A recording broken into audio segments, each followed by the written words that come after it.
Yo les amis, c'est Yami. Comme vous savez, Monster Hunter Wilds sort le 28 février sur toutes les plateformes et Capcom nous a permis de découvrir le jeu pendant deux bêtas successives, la première le week-end du 7 et la seconde en ce moment même du 14 au 17 février.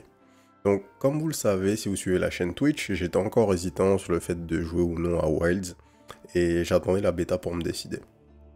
Du coup, Monster Hunter c'est une série qui compte énormément de fans, mais elle a aussi la réputation de ne pas plaire aux nouveaux joueurs, et mon expérience lors de la première bêta illustre très bien pourquoi, et j'avais envie de partager ça avec vous parce que je pense que beaucoup d'autres joueurs vont vivre une expérience un petit peu similaire, et ça a été intéressant pour moi de la vivre, et je pense que ça peut peut-être vous intéresser. Donc, on a lancé le jeu avec Taran, le week-end donc du 7, et après un tutoriel d'une trentaine de minutes, qui est en fait une partie du chapitre 1, on est juste lâché dans un hub. Donc là, à ce moment-là, j'ouvre la carte et je découvre une carte immense recouverte de points d'intérêt, sans légende. Pour savoir ce que chaque point d'intérêt représente, je suis obligé d'aller over manuellement sur chacun de ces points pour voir ce que c'est. Je sais pas si j'en ai besoin, si j'en ai pas besoin, qu'est-ce que c'est exactement. Donc déjà, je suis pas super content. Deuxième épreuve, je cherche à join Taran, et juste comprendre l'interface pour réussir à se join, ça a dû nous prendre 5 minutes. Là, on démarre notre première chasse, la chasse de l'Alpha d'Oshaguma, et toutes les 2 minutes, le monstre se met à fuir. Donc vraiment, tu viens pour ta première chasse, et ton premier fight, il prend 35 minutes parce que le boss fuit non-stop, impossible de le DPS correctement, sachant qu'en plus de ça, j'avais fait le choix de commencer avec la Charge Blade, qui est a priori une des armes entre guillemets complexes à jouer dans le jeu, en tout cas une des armes qui a un certain nombre de mécaniques qu'il faut comprendre pour pouvoir taper correctement. Et donc en fait, impossible de découvrir le gameplay du jeu, alors que c'est littéralement la seule chose qui m'intéressait réellement en fait. Donc honnêtement, à la fin de la mission, j'ai directement Alt F4. J'étais juste super saoulé. J'avais clairement pas donné sa chance au jeu, mais pour moi, il n'y a rien de plus important que la première heure de jeu pour un nouveau joueur. Et honnêtement, je pense que j'avais jamais eu une expérience aussi mauvaise depuis des années dans un jeu vidéo. La combinaison de l'interface incompréhensible et surchargée au possible, de l'absence de tutoriel sur la majorité des mécaniques de jeu, y compris le fonctionnement des armes, et pareil, vous avez un inventaire qui est rempli d'objets, et ben en fait, j'ai jamais utilisé 90% d'entre eux. Et en plus de ça, vous ajoutez un monstre qui arrête pas de s'enfuir, c'était juste trop en fait. Après avoir craché mon venin pendant 2-3 jours, j'ai discuté avec Vanger, un membre de la commu, salut à lui, gros joueur de Monster Hunter, qui m'a dit qu'il comprenait totalement mon ressenti, mais que ça vaudrait le coup de réessayer en étant guidé un petit peu par quelqu'un. Donc la deuxième bêta étant annoncée pour le week-end suivant, j'ai accepté et j'ai commencé à regarder du contenu sur le jeu sur YouTube. Et c'est là que j'ai compris qu'il fallait vraiment que je donne au jeu une vraie chance. Si vous êtes un habitué de la chaîne, vous savez à quel point le gameplay c'est un aspect qui est important pour moi dans les jeux vidéo, si c'est pas presque le seul aspect qui m'intéresse.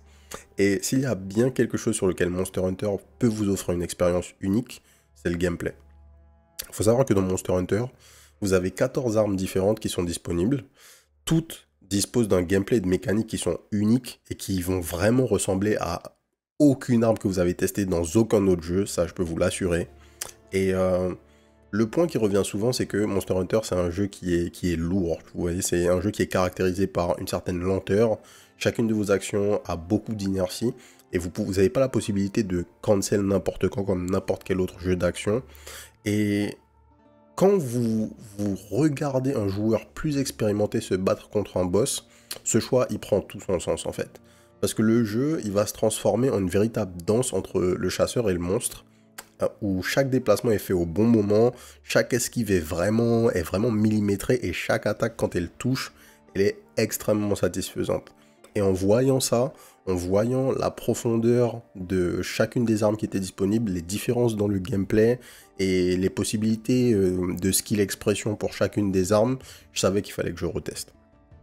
Donc, le 13 février, la veille de la bêta, en attendant de pouvoir jouer au jeu, un peu sur un coup de tête, vers minuit sur Twitch, j'ai récupéré Monster Hunter World, le précédent épisode sur Steam, et j'ai fait une première session. Et donc Léon, un autre membre de la commu, salut à lui, qui est aussi un gros habitué de la série, il était là pour backseat pendant le début du jeu. Et une bonne partie des critiques que j'avais sur la bêta de Wilds par rapport à l'expérience qu'on a eue la semaine d'avant, se sont révélées plus être un problème lié à la bêta qu'au jeu en lui-même. Effectivement, lui, elle est loin d'être parfaite, ok, ça y a pas d'histoire, voire elle est carrément mauvaise sur certains points, il y a des trucs, que j'accepte vraiment pas qui ont été faits dans le jeu de manière générale. Mais ce qui est sûr, c'est que dans le jeu complet, chacune des mécaniques sera introduite au fur et à mesure de la campagne. Donc le sentiment d'être lâché sans information dans le jeu, il sera pas du tout autant présent. Pareil pour les armes, il existe un guide pour chacune des armes dans le jeu qui, bien qu'il soit pas ultra complet, enfin, vous avez globalement tout ce dont vous avez besoin pour commencer à jouer l'arme et commencer à explorer vous-même ce que vous avez envie de faire avec cette arme.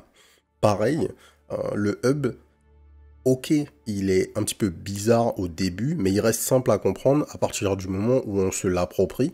Et dans la campagne, on va justement se l'approprier puisque au fil des quêtes, on va aller voir les différents NPC, voir les différents bâtiments et on y est introduit au fur et à mesure. Donc c'est vraiment dommage que Capcom n'ait pas jugé important d'offrir un tutoriel plus complet dans le cadre de la bêta parce que je pense que il y a beaucoup de joueurs qui vont découvrir la série au travers de ces 2 week-ends-là, et ils peuvent être dégoûtés du jeu sans même y avoir réellement joué, comme ça a failli être mon cas. Donc, l'objet de la vidéo, c'est ça.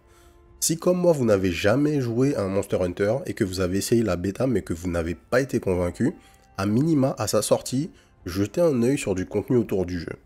Allez regarder le fonctionnement de quelques armes qui peut-être vous intéressent, regardez des joueurs plus expérimentés faire quelques boss fights avec ces armes, et si ce que vous voyez vous intéresse, laissez-vous tenter.